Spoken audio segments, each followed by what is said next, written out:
Eu vou tirar aqui o meu rosto daqui, que é para vocês não perderem a atenção, beleza? É isso mesmo, é importante também. Bom, a internet aqui tá boa por enquanto, mas se travar alguma coisa, vocês me avisam aí, porque tem esse risco. Primeiramente, eu queria agradecer o convite do Dr. Maurício e os outros professores da equipe da Retina pela oportunidade de estar dando essa aula de novo, né? É um tema que eu gosto muito e que eu já acho que é a segunda vez ou terceira vez que eu tô falando sobre esse tema aqui, é sempre legal. Muita discussão no final e é isso que é legal. Bom, para quem não me conhece, meu nome é Camilo, eu sou ex-fellow eu fiz oftalmologia e fiz retina pela Unicamp e atualmente estou fazendo fellow de UVA na USP. Então, vamos começar pelo começo, né? Definindo terminologias. As características principais do espectro paracoroide foram descritas primeiramente por Freund e colaboradores em um trabalho publicado na revista Retina em 2013. Nesse artigo, o Freund descreveu as alterações encontradas em olhos assintomáticos de uma corte de 33 pacientes com cirrose central unilateral. Na maioria desses pacientes, era possível detectar um espessamento difuso da coroide, além de uma dilatação nos vasos da camada de Haller e um afinamento nos vasos da camada de Sattler da corocapilar. O outro achado interessante foi que, próximo a essas áreas de afilamento da coroide interna, muitas vezes era possível identificar alterações do EPR, como uma atrofia focal e a formação de débit rasos. Na angiografia com endoscianina, também era possível verificar hiperfluorescência difusa anormal na coroide, sugerindo um aumento da permeabilidade desses vasos dilatados. Baseado nesses achados, os autores então sugeriram que, na realidade, essas alterações poderiam significar uma forma bastante precoce de cirrose central. Não havia, portanto, uma forma verdadeiramente unilateral da doença. Como esses olhos não apresentavam qualquer indício de descolamento neurosensorial prévio, os autores resolveram empregar a terminologia epiteliopatia pigmentar paracoroide para destacar as alterações no EPR e na retina externa, que seriam de alguma forma secundárias a essa coroide espessada e a dilatação vascular da camada de Haller. Bom, o grupo do Freund não foi o primeiro a encontrar essas características em pacientes com fenótipo de cirrose central, mas eles foram os primeiros a cunhar o termo espectro paracoroide. Após o artigo de Freund de 2013, outros autores também reportaram características similares às observadas na epiteliopatia pigmentar paracoroide em outras entidades, como a neovasculopatia paracoroide, a vasculopatia polipoidal da coroide, a escavação focal da coroide e a síndrome da paracoroide peripapilar. Em 2019, Chang e outros autores, incluindo o próprio Freund, publicaram uma revisão na revista Eye, uma extensa revisão, na verdade, sobre esse tema, o espectro paracoroide. É que eles incluíram todos 6 fenótipos distintos que seriam, na realidade, uma espécie de formas de apresentação clínica distintas, mas muitas vezes sobrepostas, de uma mesma grande síndrome, a tal da paracoroide. E o que essencialmente definiria essa nova síndrome? 4 características: o espessamento da coroide, o engurgitamento vascular dos grandes vasos da camada de Haller, a atenuação das camadas de Sattler e da corocapilar, e, por fim, a hiperpermeabilidade dos vasos da coroide. Muito bom. Tendo já esclarecido de onde veio essa nomenclatura, nessa primeira parte da aula eu vou comentar sobre cada uma dessas características que são comuns a todas as formas clínicas do espectro paracoroide. Depois, na segunda parte da aula, ainda hoje, a gente vai discutir sobre as particularidades de cada um desses 6 fenótipos da síndrome. Na semana que vem, vamos falar do tratamento. Bom, o aumento da espessura coroidiana já foi considerado uma característica elementar do espectro paracoroide.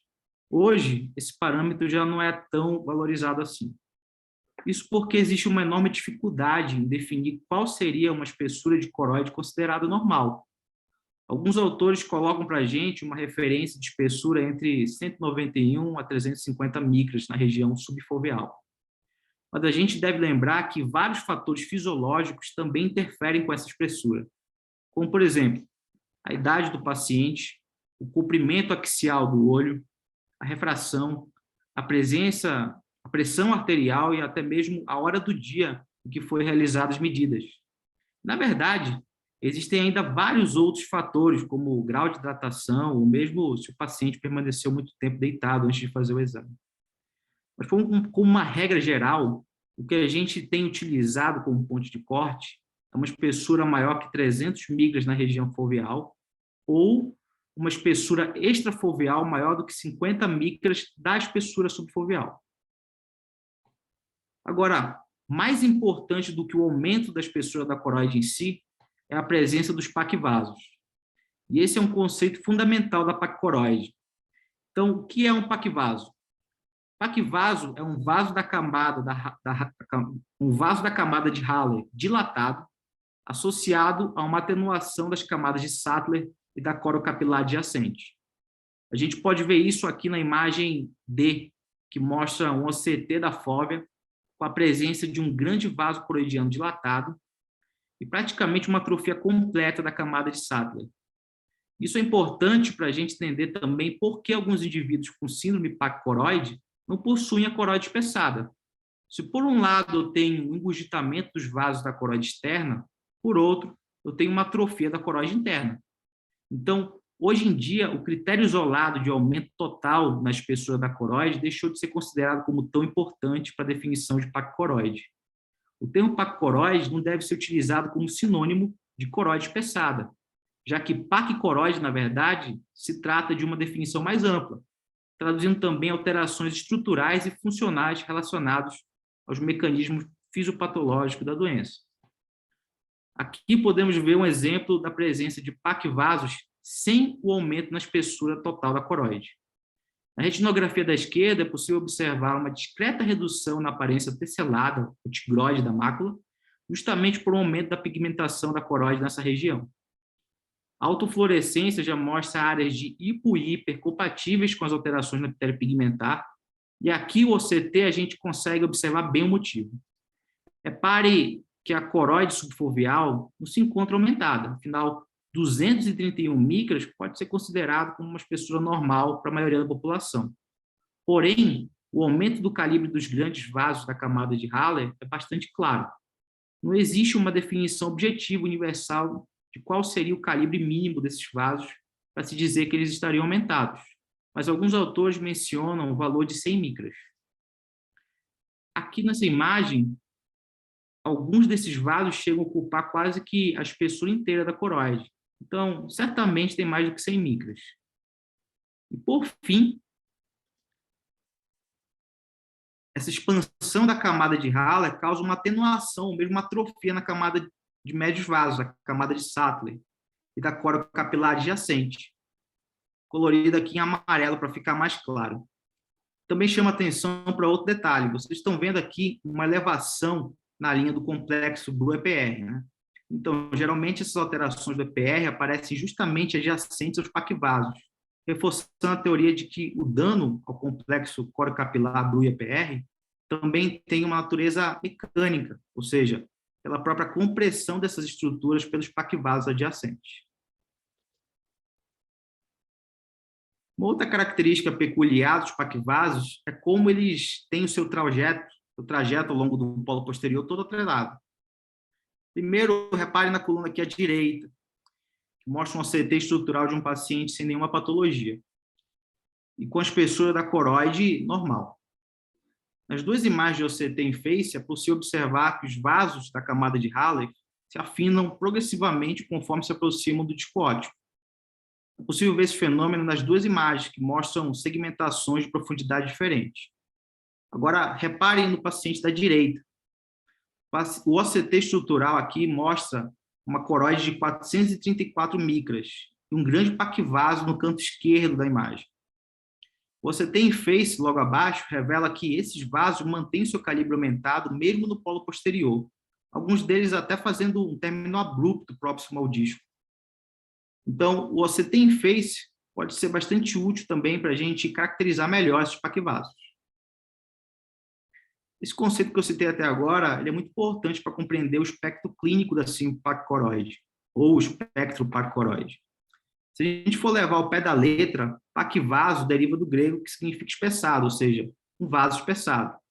Mas o que a gente entende hoje por paquicoroide, paquivaso, já não é mais simplesmente tamanho. E isso é um conceito relativamente novo, talvez com menos de 10 anos para agora.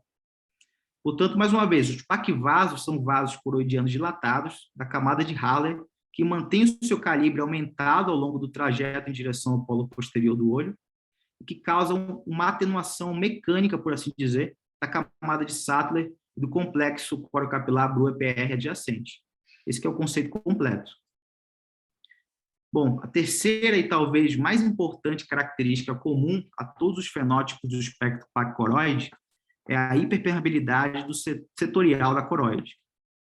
Uma das grandes vantagens da endossemina verde na avaliação desses pacientes é a possibilidade da gente correlacionar a visualização das áreas de dilatação vascular com essas áreas de hiperpermeabilidade.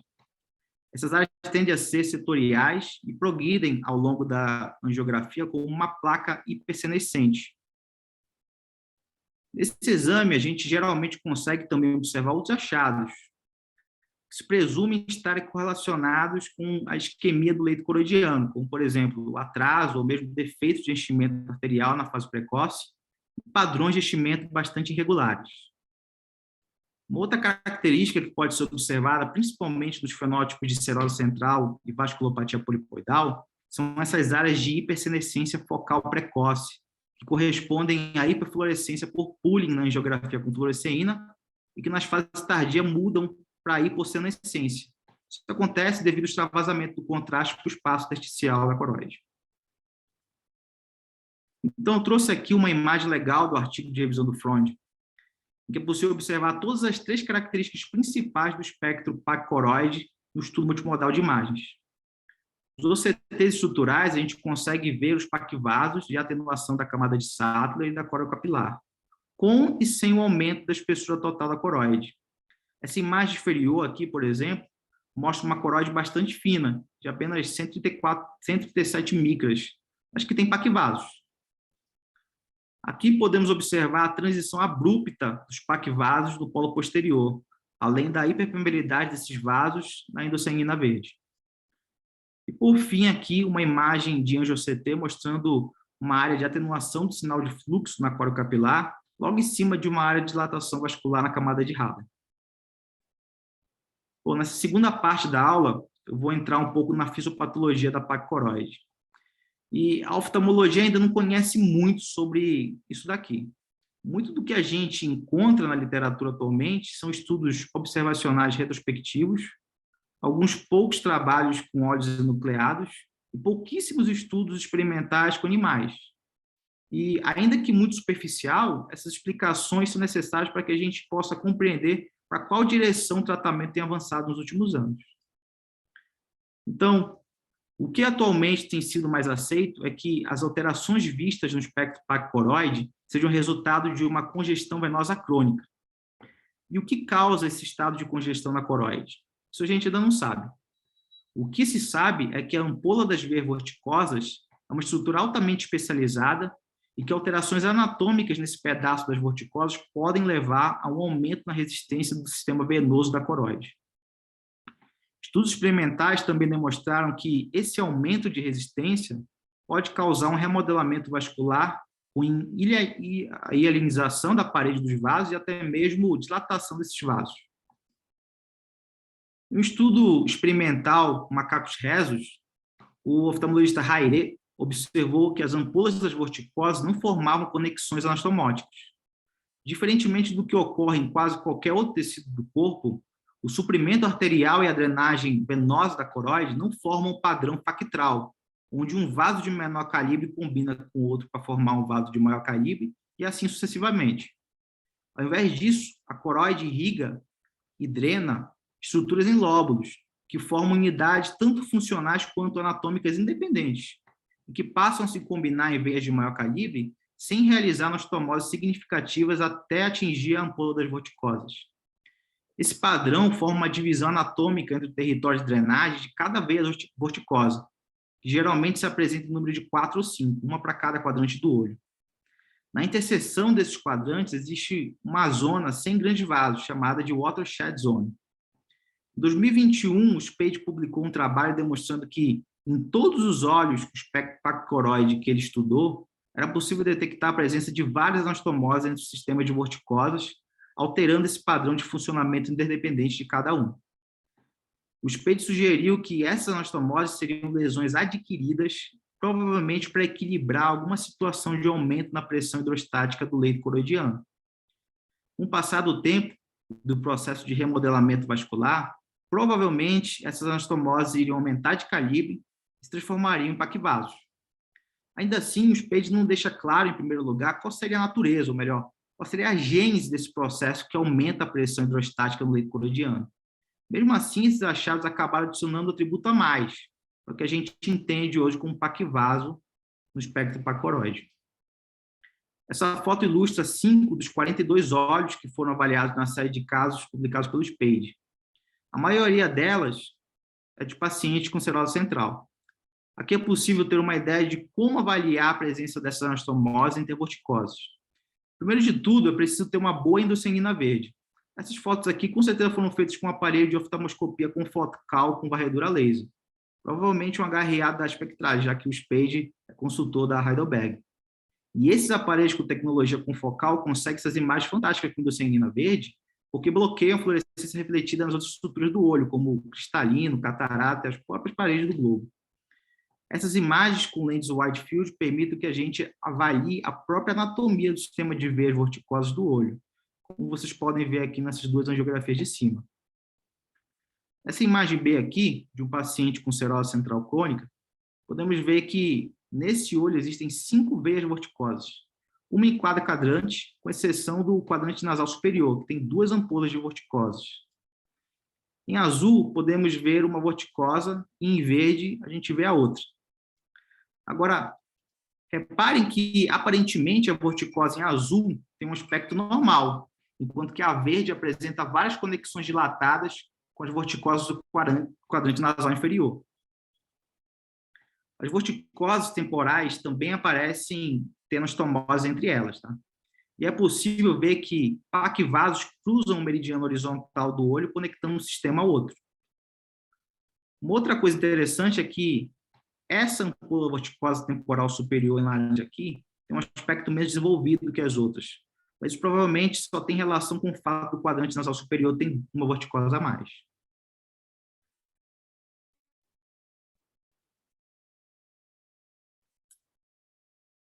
Essas imagens inferiores, a gente consegue ver que, mesmo sem ter uma angiografia de glândula angular, é possível detectar a presença dessas anastomoses intervorticosas na região do polo posterior e ao redor do disco. Essa figura aqui é muito interessante, porque o Spade explica aqui o mecanismo de formação das anastomoses intervorticosas que ele propõe no artigo publicado em 2021. Artigo esse que, inclusive, sugiro fortemente que os colegas residentes leiam, porque, na verdade, ele é muito didático e debate vários pontos que ainda não têm resposta na fisiopatologia da paquicoroide. Bom, segundo o Spade, em circunstâncias normais, os lóbulos de coro capilar convergem para a formação de veias de coroide, que, por suas vezes, seguem até as ampolas das vorticosas. Cada veia dessa aqui, representada por uma cor diferente, se conecta a outra através do leito da coro capilar, ou seja, através de um plexo capilar. Isso aqui é o normal. Mas as veias coroidianas maiores não costumam fazer conexões entre si, de um quadrante para o outro. Seja qual for o estímulo que desencadeia essa doença, e a natureza desse estímulo, como eu falei, ainda não está claro, esse estímulo iria levar à formação de conexões entre as veias coroidianas na altura dos seus ramos terminais, próximo ao disco. Com a formação dessas conexões, os grupos de lóbulos da coroide, com drenagem independente, para cada veia vorticosa, deixariam de ser independentes. E aqui começa também a surgir diferença na pressão hidrostática entre os sistemas de vorticosas. A diferença de pressão levaria ao surgimento de fluxo nessas conexões, que com o tempo acarretaria um remodelamento vascular, gerando os paquivasos. E é por isso que os paquivasos que nós vemos na endossanguina verde atravessam as áreas de watershed zone. porque é nessas áreas que se formam as conexões entre as veias coroidianas de diferentes sistemas vorticosos. Bom, tendo entendido as características gerais do espectro pacoroide e também alguma coisa sobre a fisiopatologia da doença, a gente pode avançar e falar um pouco mais sobre cada um dos 6 fenótipos da síndrome. O primeiro fenótipo que a gente vai discutir é a epiteliopatia pigmentar pacoroide. A forma mais simples de entender essa doença é imaginar ela como uma espécie de forma frustra da cororetinopatia serosa central. Porque, na verdade, é assim que ela foi inicialmente descrita, como um conjunto de alterações subclínicas em olhos contralaterais de indivíduos com serose central. E essas alterações são justamente aquelas que vimos nas definições do espectro pacoroide, ou seja, o aumento da espessura da coroide, os paquivasos, hiperpermeabilidade vascular e alterações do EPR. Por sinal, é essa característica aqui que separa a epiteliopatia pigmentar pacoroide de uma outra definição que eu ainda não comentei, que é a pacoroide não complicada. O que é a pacoroide não complicada?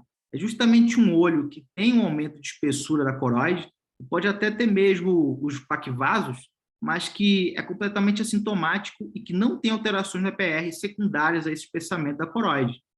Ou seja, a pacoroide não complicada pode ser entendida como uma variação de normalidade.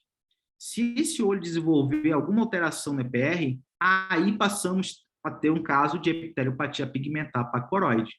Agora, atualmente existe muita controvérsia em relação a esse conceito que eu acabei de falar.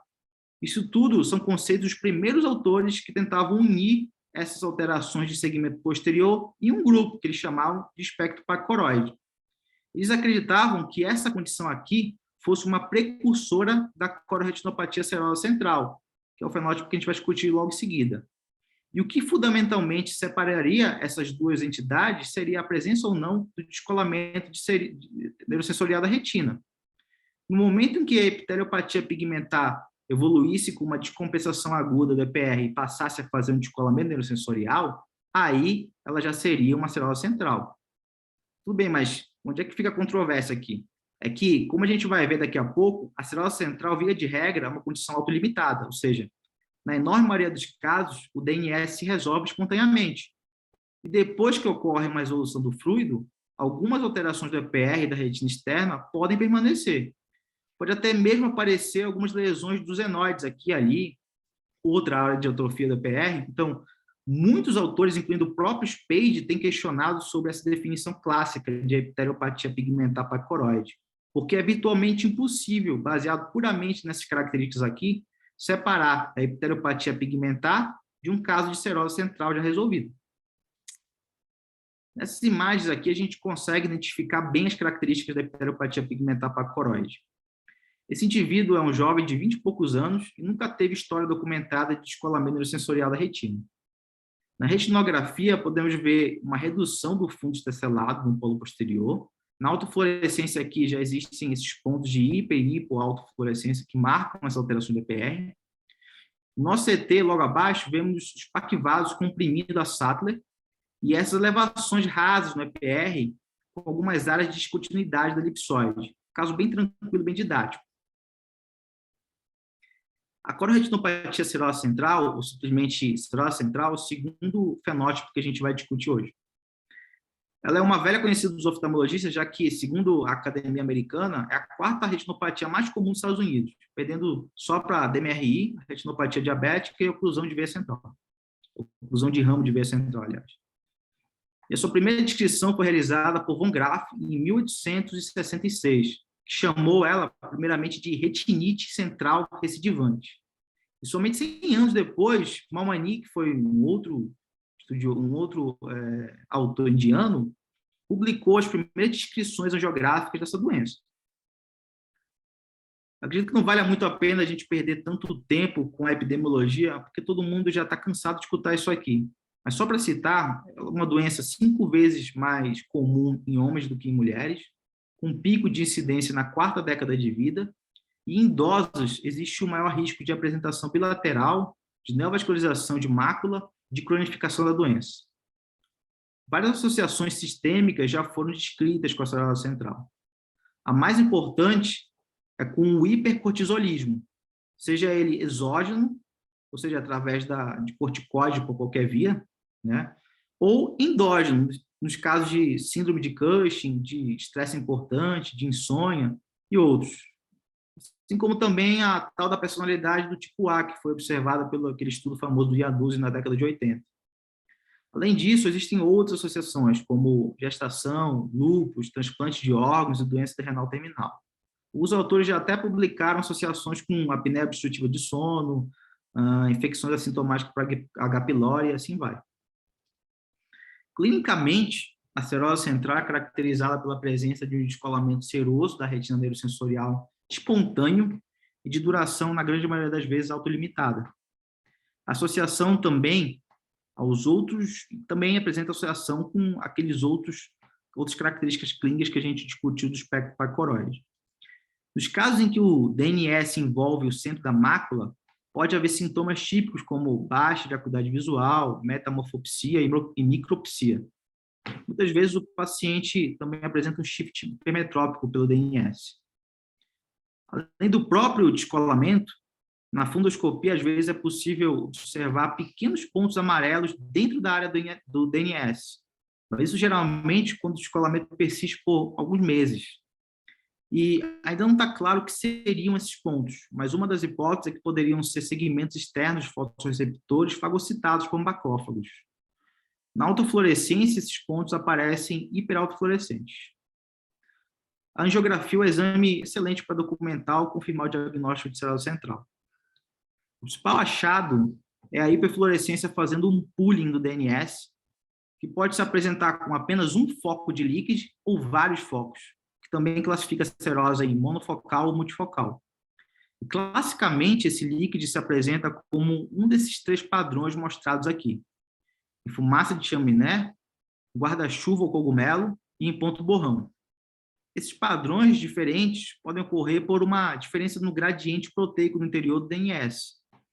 Esses dois primeiros aqui geralmente são transitórios e acontecem nos primeiros dias de descolamento. O ponto borrão acaba sendo o padrão mais comumente visto.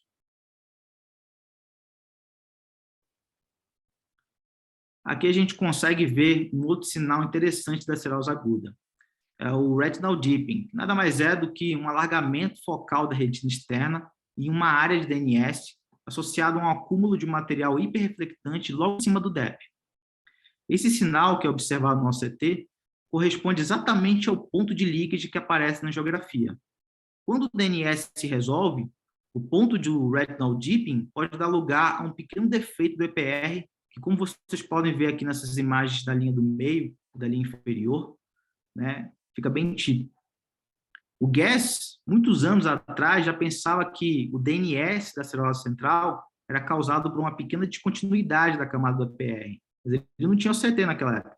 Ele acreditava nisso apenas estudando as geografias dos pacientes dele. E hoje a gente consegue confirmar essa hipótese com OCT. Aqui mais uma imagem didática multimodal de um olho com serose aguda. Então, um DNS seroso envolvendo a fóvea, uma coroide dispersada de 500 micras aqui no CT e o líquido em padrão de fumaça de chaminé na angiografia. Assim como é importante saber dar o diagnóstico de serose central, também é importante conhecer a história natural dela. A gente vai falar mais sobre isso aqui na próxima aula, que vai ser semana que vem. Como eu já havia dito aqui, a serose aguda, na maioria das vezes, é autolimitada, principalmente em pacientes jovens. Até 90% deles melhoram em algumas semanas sem nenhum tratamento específico. Ainda assim, cerca de um terço vão apresentar pelo menos uma recorrência no primeiro ano, e mais ou menos 10 a 16% vão evoluir com a forma crônica da doença. Pacientes mais velhos costumam cronificar mais do que os pacientes mais jovens. Aproveitando esse gancho, vamos começar logo a falar da forma crônica da serose central. Antes de passar para o texto do slide aqui, eu queria que vocês olhassem para as fotos aqui do lado direito e vissem que essa doença se apresenta bem diferente da forma aguda. A geografia aqui é bem diferente das outras que eu havia mostrado, né? Aqui tem um defeito de janela mais importante, tem algumas áreas de staining por atrofia, também tem leakage aqui em vários pontos na região da mácula e fora dela. Bom, a forma crônica da serose central corresponde a cerca de 10 a 20% dos casos. E para falarmos em cronicidade, a gente precisa basicamente buscar no nosso paciente um desses dois critérios. Ou um descolamento que já dura mais do que 4 a 6 meses, ou quando já aparecem alterações pigmentares típicas da forma crônica. Essas alterações pigmentares podem ser a atrofia do EPR das camadas externas da retina, além de outras alterações degenerativas, como a degeneração macular cistoide, a neovascularização de mácula e até mesmo a fibrose macular.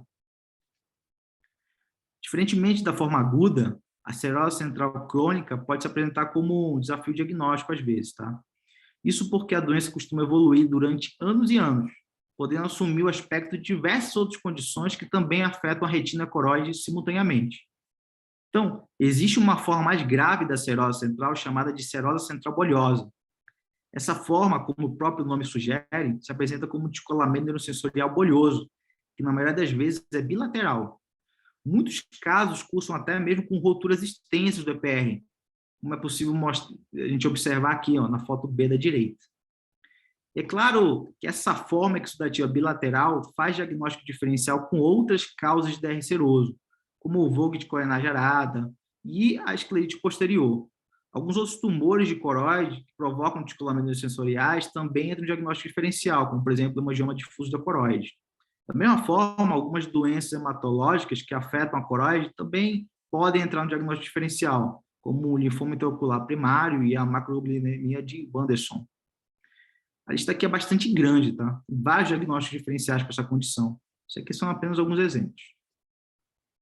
Agora, um sinal bastante peculiar descrito inicialmente por Iannuzzi, lá na década de 80, pode ajudar em muito a matar o diagnóstico em vários casos duvidosos. Iannuzzi pegou diversos pacientes com DNS recorrente por cirrose central e observou que muitos deles apresentavam esses padrões de atrofia da PR partindo do disco ou do centro da mácula, em direção à periferia inferior, assumindo o trajeto oblíquo e abrupto. A angiografia consegue demonstrar perfeitamente essas áreas de atrofia nas fases precoces e às vezes também nas fases tardias. Mas o melhor exame para avaliar isso aqui é a autofluorescência de retina, que é um exame bastante disponível e que nem precisa de contraste. Essa aparência de hipoalto central com uma borda hiperalto, em aspecto de calha ou canaleta, é quase que patognomônica da cirrose central crônica. Muitos autores consideram que a presença desse sinal, inclusive, define o quadro de cirrose como sendo crônica independente do tempo de duração dos sintomas. Isso porque, como o próprio Iannuzzi percebeu, muitas vezes esses descolamentos sensoriais não afetam a mácula e, portanto, não fazem queixa no paciente. O paciente não se queixa.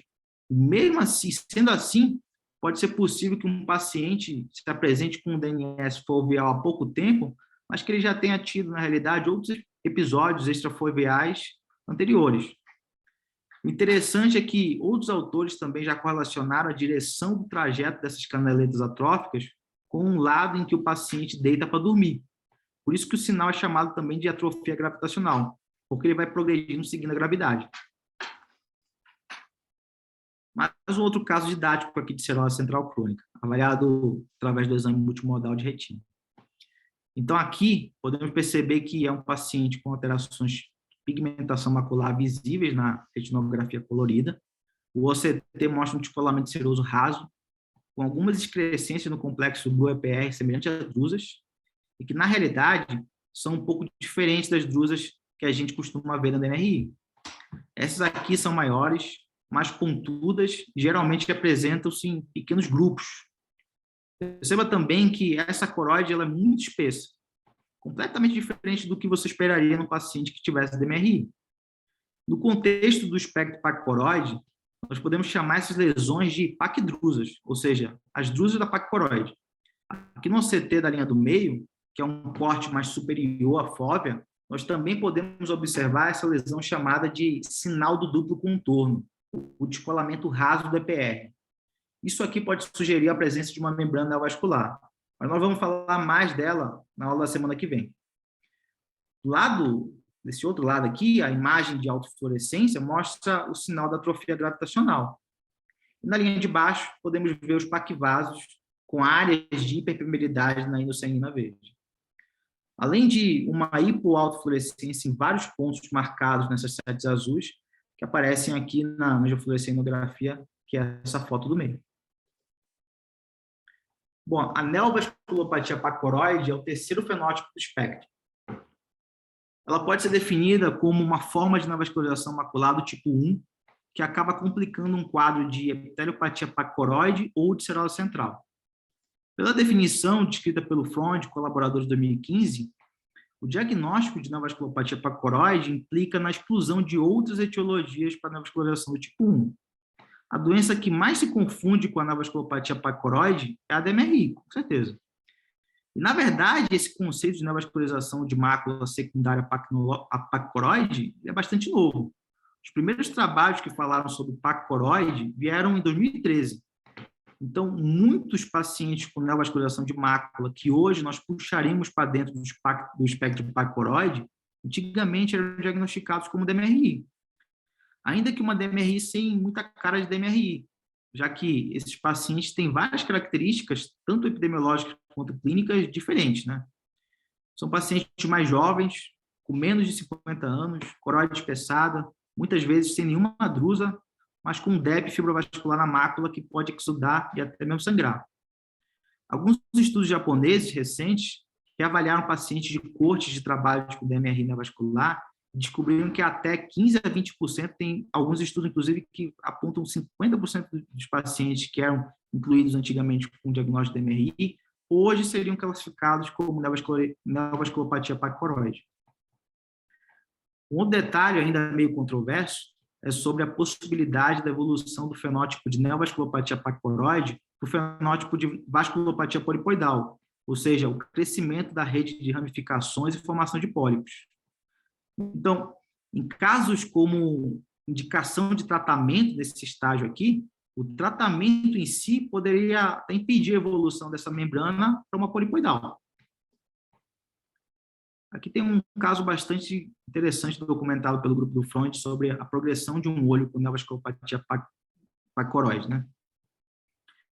Então, na imagem de baseline aqui, a gente observa um paciente do sexo feminino de 40 e poucos anos, com uma coroide de espessura subfoveal medido 592, quase 600, e com vasos de calibre aumentado na camada de ralo.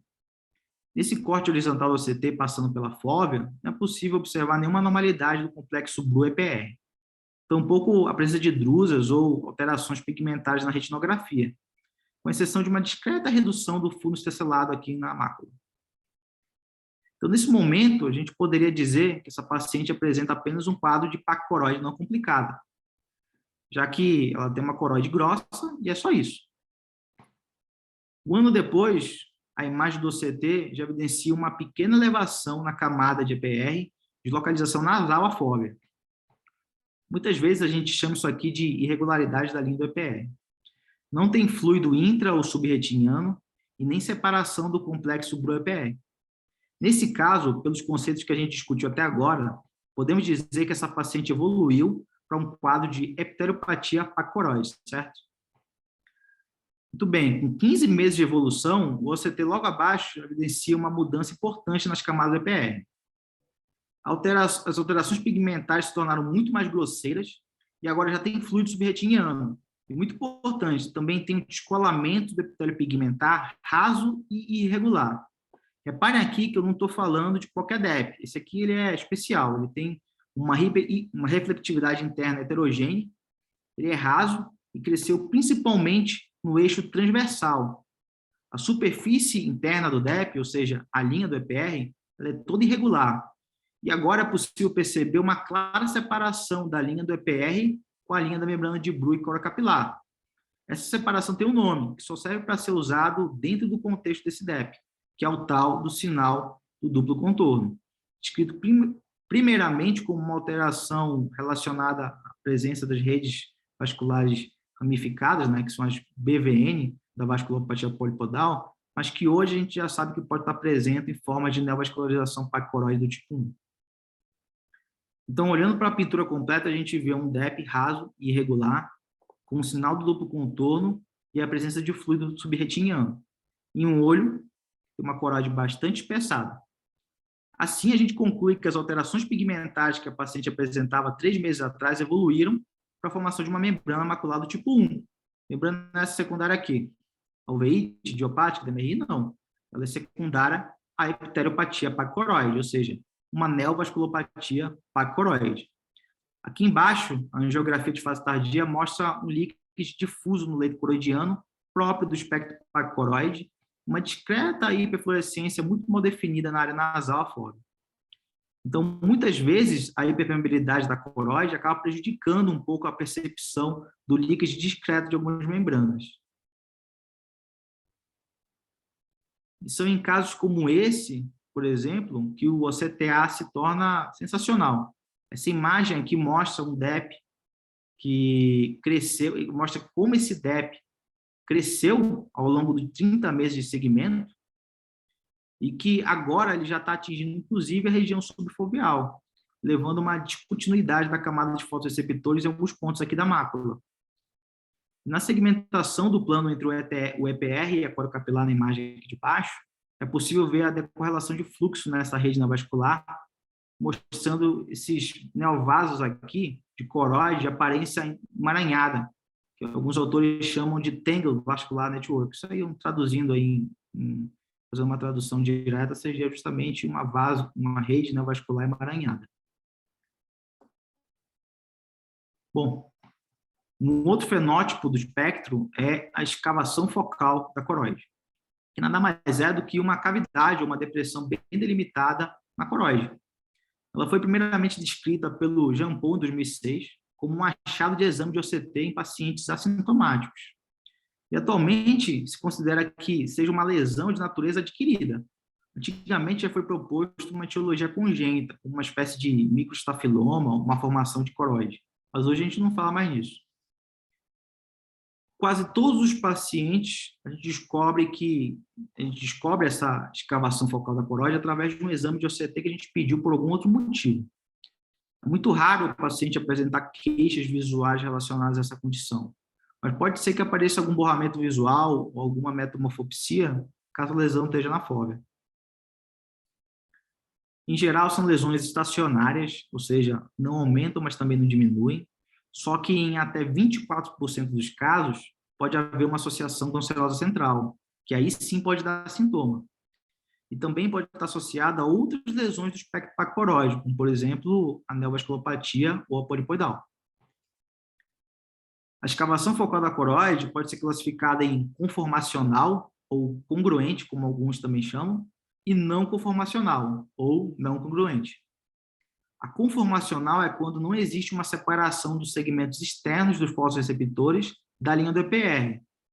E a não conformacional é quando já existe essa separação. A gente ainda não sabe por que existem essas duas formas de escavação. Mas existem alguns relatos de casos de pacientes com escavação conformacionais que viraram não conformacionais depois de anos de segmento. Também não está claro como essas depressões se formaram na coroide em primeiro lugar. Mas uma das hipóteses é que seja uma cicatriz de algum processo inflamatório ou isquêmico focal.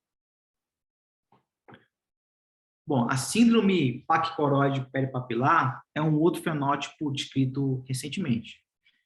Foi em 2018, esse autor aqui tailandês, junto com Jean Paul, Freund e o Sarraf, que os primeiros casos de síndrome pacicoroide foram reunidos e publicados. Aqui são pacientes com achados cardinais do espectro pacicoroide, mas que a espessura máxima da coroide acontece na região peripapilar. E um detalhe interessante é que, diferentemente do que a gente observa nos outros fenótipos que eu acabei de descrever, o achado de fluido intrarretiniano aqui na pacicoroide peripapilar já passa a ser comum. Em alguns casos, inclusive, esse fluido intra- e subretiniano pode parecer como um edema de disco na fundoscopia. Dos 30 casos descritos nessa publicação de 2018, algumas associações interessantes foram encontradas. Vale a pena citar que a maioria foram homens idosos e que em 100% dos casos essa síndrome acometia ambos os olhos. Em 70% dos casos havia uma dobra de coroide e comprimento axial pequeno, ou seja, a maioria dos casos eram hipermétropes. Finalmente, a gente chega aqui no último dos 6 fenótipos do espectro pacicoroide.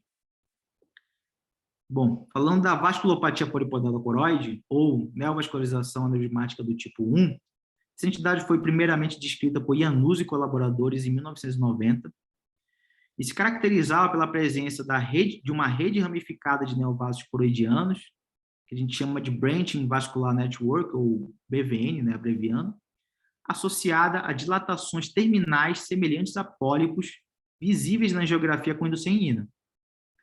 Essa rede de vasos e pólipos evoluíam com exudação crônica na mácula e, de forma muito interessante para os autores, também costumavam apresentar hemorragias subretinianas de repetição, e às vezes essas hemorragias eram inclusive até massivas. Diferentemente do que a gente observa na DMRI, a polipoidal é muito mais comum em mulheres negras e homens asiáticos, além de ter uma forte associação com hipertensão arterial sistêmica. O avanço nas tecnologias de imagem de retina tem sugerido que a prevalência da polipoidal seja, na verdade, muito maior do que se acreditava 2 décadas atrás. Na população asiática, por exemplo, a polipoidal pode corresponder a cerca de 50% dos casos diagnosticados como DMRI neovascular. Já nos caucasianos, a prevalência já é bem mais baixa, em torno de 4% a 12%.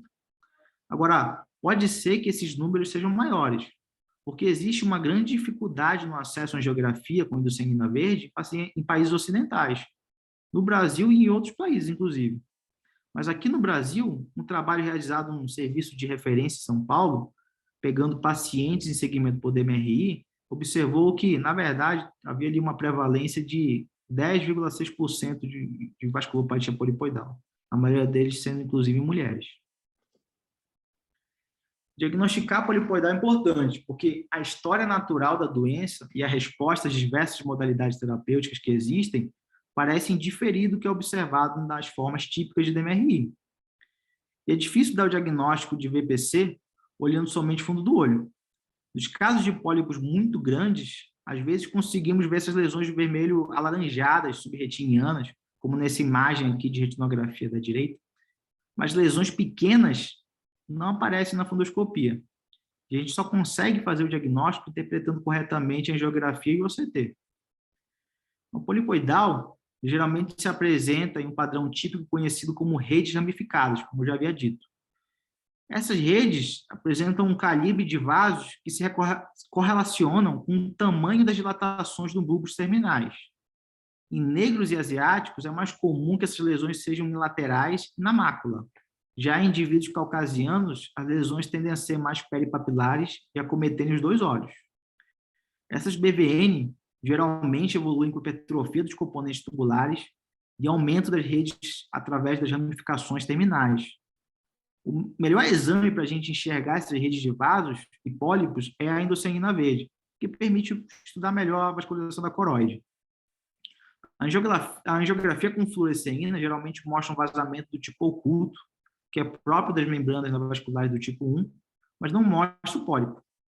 E a presença dessas dilatações saculiformes bem agrupadas, também chamadas de cachos de uva ou clusters, que vocês podem ver aqui na imagem da direita, com as setas vermelhas, estão associadas a um maior risco de hemorragia, de repetição, né? E também a um pior prognóstico visual. Agora, o OCT estrutural de alta resolução também é um outro exame bastante interessante na avaliação da polipoidal. Aqui ela pode se apresentar como DEPs de característica fibrovascular, serosa ou hemorrágica, geralmente assumindo uma configuração apiculada, chamado de V invertido, ou uma configuração protusa, que é o thumb-like sign, né? Ou sinal do dedão, como vocês podem ver aqui na segunda foto. Esse estudo bastante interessante, publicado no JAMA, em 2019, avaliou a sensibilidade e a especificidade de alguns achados isolados de OCT, quando comparados com o exame de padrão ouro, que é a endossanguina verde. Foram identificadas 3 características altamente sugestivas de polipoidal. DEPs de conformação íngreme, que formam esses ângulos aqui de 70 a 90 graus com a linha do EPR. A presença de notes ou chanfraduras na superfície dos DEPs, formando esses DEPs chamados de multilobados. E DEPs que apresentam um anel hiperreflectante com conteúdo hiporreflectante. Além desses 3 critérios maiores aqui, os autores também identificaram um 4º critério, que é, na verdade, fundoscópico, né? Que é a presença de um DEP hemorrágico. O objetivo aqui do trabalho foi avaliar a possibilidade de diagnosticar a polipoidal sem ter que recorrer à endossanguina verde ou ao CTA. E a existência de ao menos 2 desses 4 achados aqui demonstrou uma sensibilidade e especificidade de aproximadamente 95%, com uma área abaixo da curva também de quase 95%. Já o ACTA, ele é muito útil em demonstrar a ABVN, mas tem dificuldade para distinguir as lesões terminais típicas de polipoidal. Chong e colaboradores compararam os achados de OCTA com a angiografia de endossanguina verde e observaram que o OCTA apresentava uma sensibilidade de 83% e especificidade de 57,1% na detecção das BVNs e uma sensibilidade de 40,5% com especificidade de 66,7% na detecção dos pólipos. Então, a gente observa aqui que a angio-OCT ainda apresenta uma grande dificuldade para encontrar os pólipos. Uma explicação possível para isso seria de que talvez o fluxo sanguíneo no interior deles seja, na realidade, abaixo do limiar de detecção de movimento, ou que talvez ainda exista alguma turbulência laminar que impeça que o aparelho decorrelacione o sinal de movimento das hemácias. Isso poderia acontecer, por exemplo, se a massa de eritrócitos ficasse girando no interior do pólipo. Mais recentemente, alguns autores chineses avaliaram uma corte de pacientes asiáticos com VPC, confirmada por angiografia, e observaram um padrão de emaranhado de pequenos vasos nas terminações das BVN. Esse padrão é diferente das dilatações saculares propriamente ditas, que aparecem na anjo. E isso foi observado em quase todos os 20% do grupo, em quase todos os 20 pacientes do grupo. Segundo os autores, esse teria sido o primeiro trabalho a observar esse tipo de padrão de sinal no interior dos pólipos. E aqui não ficou claro se esses achados representariam estruturas vasculares verdadeiras, e, portanto, um novo padrão de neovascularização, ou se seriam somente artefatos do fluxo no interior das dilatações. Eu trouxe esse estudo aqui para mostrar que, certamente, com a tecnologia do OCTA avançando cada vez mais nos próximos anos, o diagnóstico da polipoidal vai se tornar cada vez mais preciso, e a gente vai passar a compreender muito melhor essa doença. Ou quem sabe até mesmo a gente, uma hora para outra, possa mudar completamente a forma que a gente enxerga ela, né? Bom, para terminar, eu gostaria de trazer aqui um debate sobre a forma com que a gente emprega o termo polipoidal na prática clínica, né? Então, o termo vasculopatia polipoidal já passou por diversas polêmicas, desde que o Januzzi cunhou ele na década de 90. Já foi mudado para neovascularização aneurismática, porque, no sentido patológico, o pólipo não seria uma lesão sólida que cresce para dentro do órgão, né? E isso aqui motivou a mudança para o termo de neovascularização aneurismática. Mas depois pensaram melhor e viram que também aneurisma não seria um termo muito bom, porque não se tem certeza se essas dilatações terminais seriam decorrentes mesmo de um enfraquecimento progressivo da parede dos vasos. Então, resolveram voltar atrás e recomendar o termo vasculopatia polipoidal de novo, porque, apesar de não ser perfeito, ele era um termo mais consagrado. Mas, afinal, se a VPC faz parte do espectro paracoroide, como é que eu devo chamar aquelas membranas da DMRI que também apresentam pólipos? Eu estou falando daquelas membranas de caso DMRI mesmo, com coroide fina, drusas moles, até cicatriz geográfica no outro olho. Então, realmente é um problema grande a gente colocar todos esses pacientes que apresentam pólipos tudo no mesmo saco. Não é bom nem para os clinical trials, nem para a nossa prática, porque a gente precisa separar esses pacientes, cada um no seu quadrado. E esse editorial aqui, publicado no Retina em 2016, veio discutir exatamente isso. Nele, os autores propuseram o seguinte: se você estiver diante de um paciente com polipoidal no espectro paracoroide, você deve chamar isso de vasculopatia polipoidal da coroide. Mas se você estiver falando de um paciente fora do espectro paracoroide, mas que apresenta uma membrana do tipo 1 com pólipos, como no caso de uma DMRI, por exemplo, aí você deve chamar isso de neovascularização polipoidal da coroide. Eu também concordo aqui que não é uma solução ideal e que, mesmo assim, a nomenclatura ainda continua dando margem para erro. Mas isso aqui está aparecendo cada vez mais nos trabalhos publicados, então achei interessante a gente trazer para a aula para já conhecer e se acostumando. Então, era isso, né, da aula de hoje. A gente falou sobre os 6 fenótipos do espectro paracoroide. O mais importante da gente levar para casa é que essa é uma doença que começou a ser descrita por agora, então a gente está conhecendo muita coisa dela, e que as características principais que unem todos esses fenótipos aqui que parecem ser um contínuo de uma mesma síndrome são a presença de paquivasos, que são essas dilatações da camada de Haller com compressão da coroide interna, a hiperpermeabilidade da coroide, que a gente avalia muito bem pelo exame de endoscianina verde, e, para terminar, né, saber que essas alterações podem complicar com neovascularização, mas isso a gente ainda vai falar mais na próxima aula, quando a gente for falar de tratamento.